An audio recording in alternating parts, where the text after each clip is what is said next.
மகிழ்ச்சியை வென்றான் மணிகண்ட வீரன். மண்ணுலகப் பணி அங்கே முடிந்தது.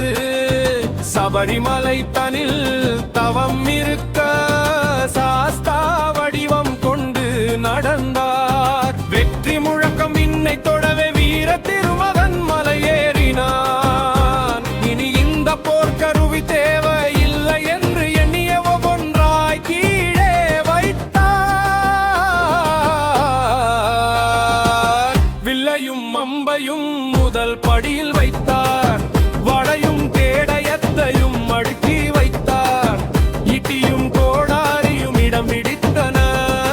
எதிரியை அழித்த வேலும் அங்கே நின்றது.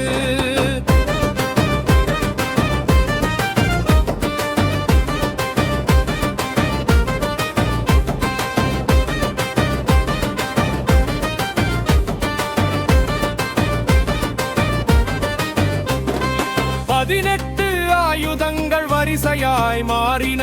பக்தர்கள் ஏறும் படிகளாய் உடைந்தன. ஒவ்வொரு ஆயுதமும் ஒரு சக்தியானது. உள்ளே இருக்கும் வினைகளை அறுக்கும் வாளானது. இருமுடி சுமப்பவர் மட்டுமே ஏறலாம் என்று அந்த படிகள் சபதம் செய்தன. ஆயுதத்தின் வீரம் அங்கே அடங்கி கிடக்க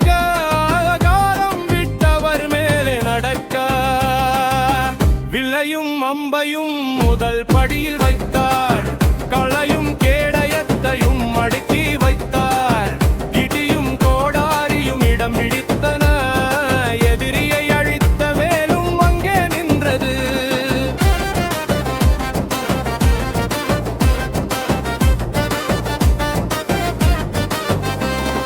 கல்லாயிருக்கும் அந்த கருங்கர் படிகள் கர்ம வினைகளை தீர்க்கும் மருந்துகள். 18 படியேறி ஐயனை பார்த்தார். பயங்கள் நீங்கி பரவசம் நிலைக்கும்.